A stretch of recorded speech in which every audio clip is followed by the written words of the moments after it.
It is a bit intimidating when you first audition or whatever, and you see a sign at the beginning of that long walkway saying, auditions this way, and you think, here we go. But then when it's like this dead man walking hallway that you have to walk through, click. And even deader man walking back. Yeah, exactly. I used to walk to rehearsals through the scenery dock and just watch the show that you're in being built as you walk in and out daily and go, oh, there's the wall, oh, there's the window. As we were rehearsing Australian Graffiti in the small rehearsal room, there was a workshop happening next door from Muriel's. And we had this very quiet funeral scene as we're sort of kneeling down looking at this person who's died. And then ABBA just comes in from, from the back singing Dancing Queen. And we just burst into laughter. So that's how closely you work with other people. Wayne Harrison had actually commissioned a review for 2000, but then Robin Nevin really was the instigator when she took over. And she was the one who pushed it into being a political review. And it started out late night. Everyone just sort of chipped in and did it. It was theatre on the fly, done on the smell of an oily rag. The rag's got a bit more oil in it now, but it just sort of showed that's how you can do it. And you can just throw something together, put it on. I mean, theatre at its best is ephemeral, and the Wharf was just perfect.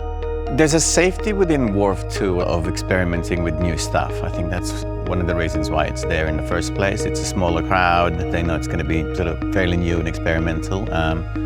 And not so dangerous for the budget. It's comforting to sort of do new work because people are game and ready to sort of receive it. One of my favourite moments for spotting the people we're actually impersonating in the audience was I was being Mark Latham and I was being interviewed by Drew as Michelle Grattan, and he was wearing these incredibly thick glasses. He couldn't see anything, sitting in the second row, dead centre, Michelle Grattan.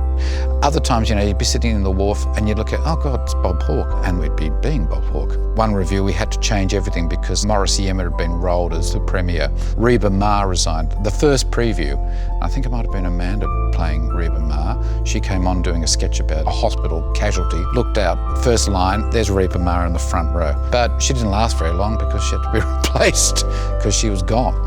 So, yeah, it's sometimes it can be interesting.